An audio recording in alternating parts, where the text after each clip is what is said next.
Hi everyone, this is Norman McFadden. I hope you had a good 4th of July and set off a lot of fireworks and celebrated. Because that's what life is about, a celebration. We need to celebrate every day because we're alive. Well, you know, I wrote 4 books. I wrote Legends of Leaper Hollow 1 and 2. Then I wrote the Urban Legends of Lincoln County, Missouri 1 and 2.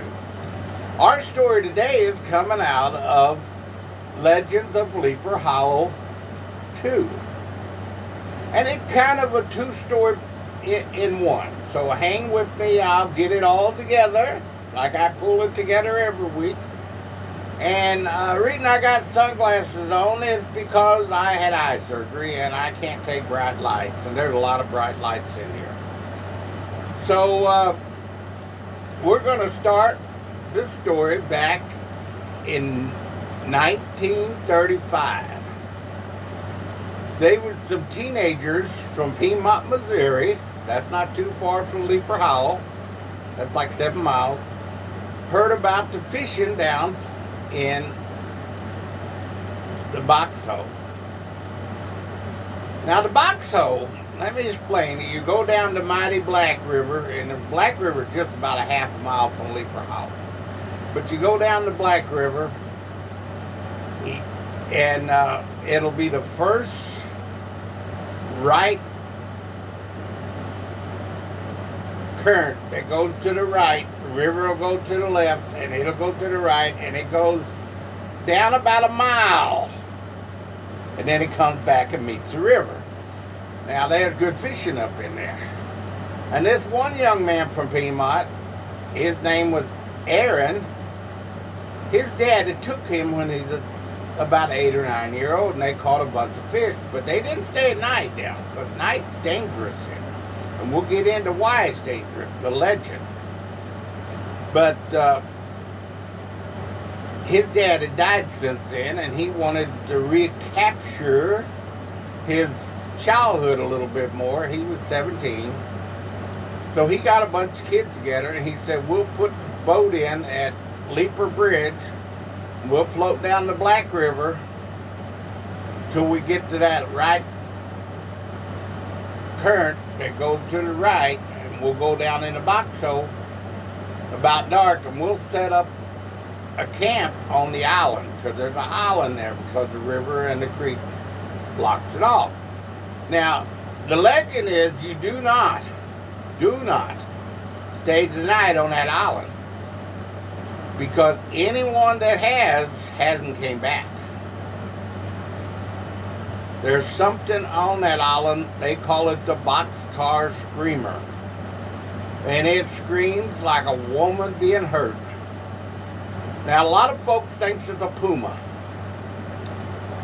I got the chance to see it once when me and my sister went and looked for it, and it looks like a big black panther. So let's get back to the story. So they decided, okay, we're going to go, and they was about 7 of them. And Aaron, I guess you call the leader. And now Aaron means lone warrior. And that fits the story perfect. And you'll see why at the end. So they got their boats, and they had somebody drop them off at the Leaper Bridge. They put the boats in. It's about an hour trip to the Box Hole from the Leaper Bridge.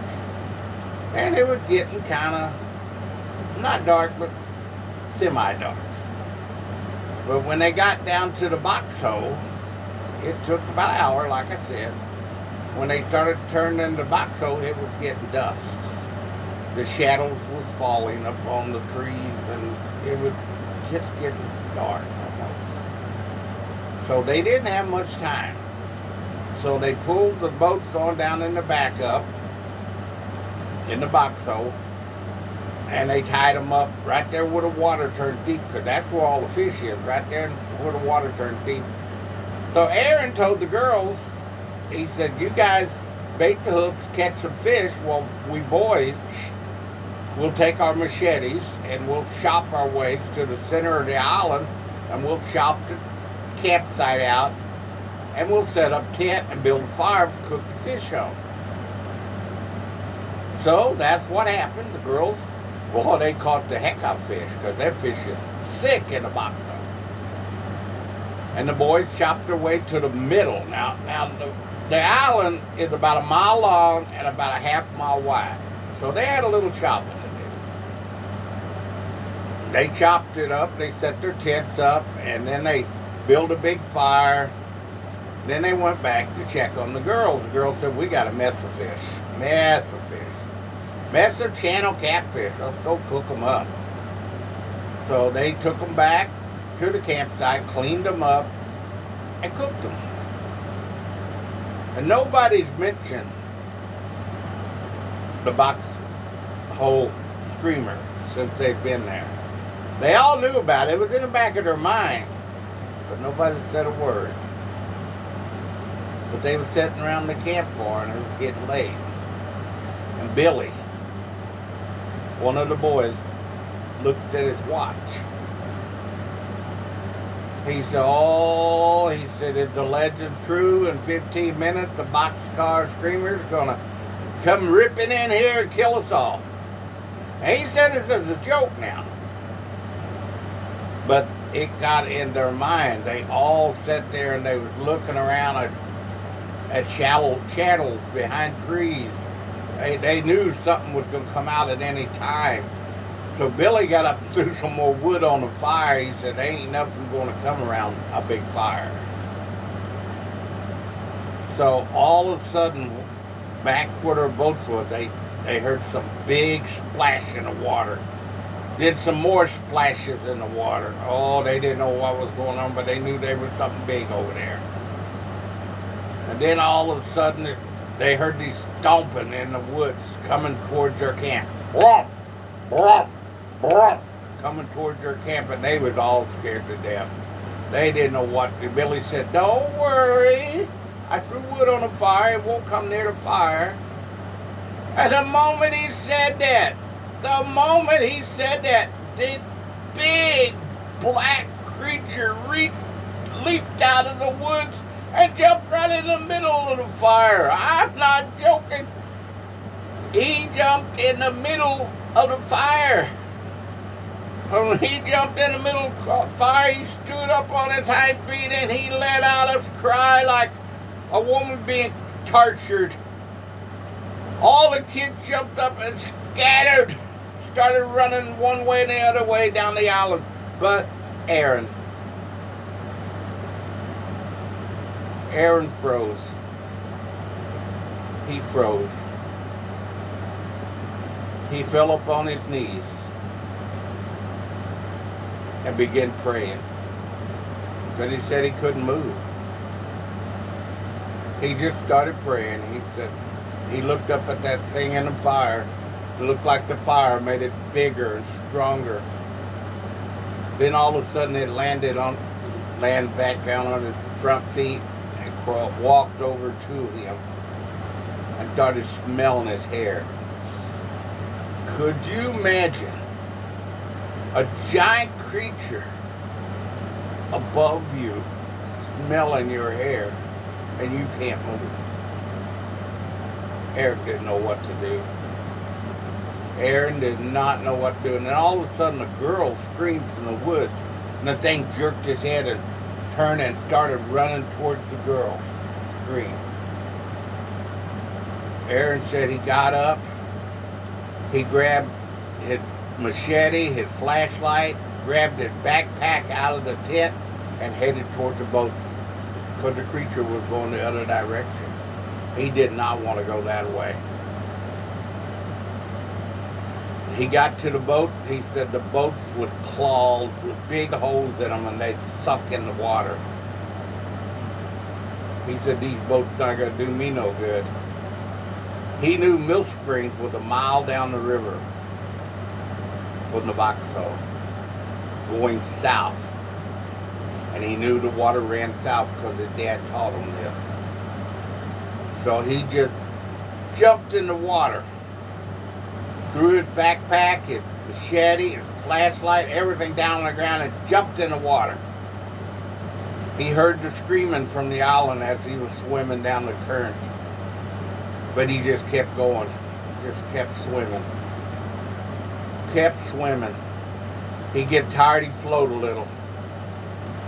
He finally got to the Mill Springs Bridge. He pulled himself up on the bank. And he went to town, went to Mill Springs. Mill Springs was a half a mile from the bridge on walk, but he ran. He said he don't know how he did it, but he ran all the way to Mill Springs. And he went into the sheriff's office. There wasn't nobody there, so he just sat at the door and fell asleep at the door of the sheriff's office. He said the next morning, the sheriff came up and said, "What are you doing here?" And he said he told the sheriff the whole story. So the sheriff got a few guys and they went back to the island. No kids. They couldn't find a teenager nowhere. No campsite. They'd seen where it was chopped and put, but it wasn't there. No boats. The boats had sunk or gone. It was not there. Aaron was a lone warrior. And he told the story to everyone that would listen.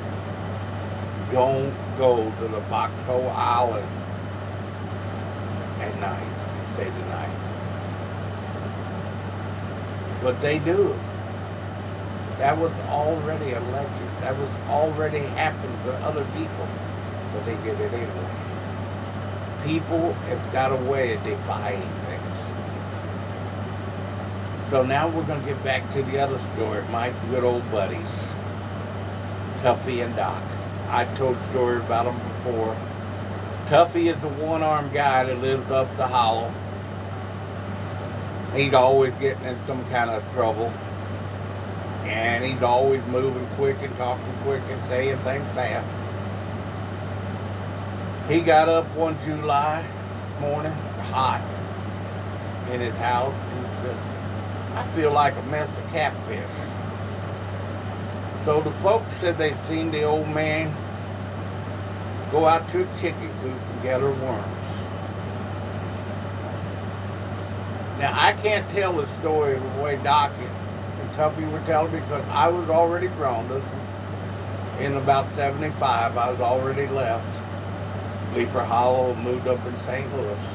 But I heard the story, so I'm going to tell it as I heard it. He went to the chicken coop and gathered his worms to go fishing. Got his pole and headed down the road and stopped by his friend's house, Doc Hartley. Him and Doc were buddies. Tuffy was a wino and Doc Hartley was a drunk. He drunk that moonshine like it was water. He told Doc, he said, "I want to go to the Box Hole and I want to catch some catfish." Doc said, there's a monster down there. I don't know if I want to go." Tuffy said, "That's a bunch of bull baloney. Don't worry about it. Everything will be fine." So he talked Doc into it. And him and Doc got their fishing gear and they went up Leaper. They stopped by Judge Lucy's store, bought him a Tuffy some wine, and Doc done had his moonshine. And they asked Judge Lucy if they could borrow his aluminum boat, that little one, the light one, so they could pack it over to the river and float down to the Box Hole and go fishing and then come back. And Judge joked with him. He said, he said, "As long as you don't get that big old boxcar screamer to tear holes in the side of it." Doc looked scared. He said, "I told you there was something down there that we don't supposed to go down there." Tuffy said, "Just hush. It's a bunch of baloney. It ain't true." So people said they'd seen the two old men walking towards the river with a big string on each side of the boat, one carrying one end, one carrying the other end, with their fishing tackle in the boat and their wine and their moonshine in the boat, heading towards the river.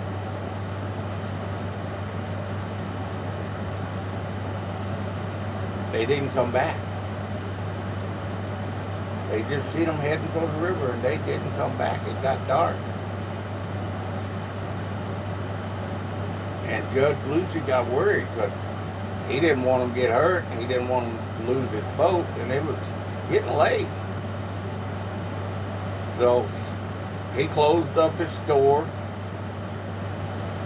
went up to Leaper Hollow, went up to Doc Hartley's house, knocked on the door. Nobody answered. Nobody answered Doc's door. So he said, well, I'll go on to Tuffy. Maybe they're up there. He went up to Tuffy's house, knocked on Tuffy's door. No answers. So he got kind of worried. But they are something on that island. We don't know what it is, but they are something on that island. So he got a few men together with some spotlights. And they got some boats, and they put in at the boat dock this time, not the bridge. Got closer to the Boxhole. They floated down through there. And they got to the where it goes right. They went down through there. It was too shallow to use the boat, so they pulled it down through there. Pulled the boat down to the deep part. And there was Doc's boat tied up right on shore. Wasn't no scratch marks, no nothing on it. And there was a mess of catfish in the boat. Where's Doc? Where's Tuffy? They started searching the island, and they found Tuffy in the middle of that island,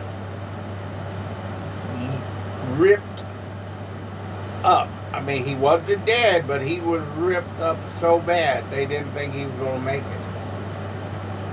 He was tore all up. And they said it was big claw marks. So they got him in their boat and pulled him on back up. And they'd had word that somebody had found Doc down at the Mill Springs Bridge. Didn't have a scratch on him. But he was laying there just passed out. So they took Tuffy and Doc to the hospital down Pop Bluff. Tuffy had over 100 stitches put in him. And he was there for about 5 days. Doc was treated and released the same night. But them two old men, this is so sad, them two old men never spoke to anyone again. Not a word. They never came around each other again. Matter of fact, Tuffy got so bad after he got out of the hospital, he drunk rubbing alcohol, did a wine, and they put him in the mental institution up in Farmington, Missouri, where he died a few months later. Doc, he got so bad he couldn't take care of himself. I mean, his house was a mess. He didn't shave. He didn't do anything. I mean, he would not talk. He just made a mess everywhere. His yard was full of trash. So his kinfolks from Desart came and got him and took him up there to live with him. He died a couple months later. They died within days of each other. Never speaking to each other again. And I wish I'd had a chance to say goodbye to them old guys, that they were my friends. They helped me grow into the man I am today. And I'm going to tell you something now that you're going to listen and you're going to like it. Next summer, we're going to get a safari together. There's going to be a bunch of us get together. We're going to get in cages. Do you know anybody that likes to sponsor this? We're going to go to the Box Hole Island, and we're going to stay the night. And we're going to catch whatever there. You'll say, oh, it's probably dead by now. Maybe. Or maybe it bred and maybe they're babies. Because I got a chance to see it once. Me and my sister went over there and camped at the boat dock. That's not very far from the Box Hole. And that screamer got on top of our car, and I'm telling you, I think it's a large panther. But it was black, and his tail was hanging off the end of our car when he was laying on the roof of it. He is big. If he had babies, or is he still there, we're going to catch him next summer. Thank you for listening. God bless y'all. See you next time.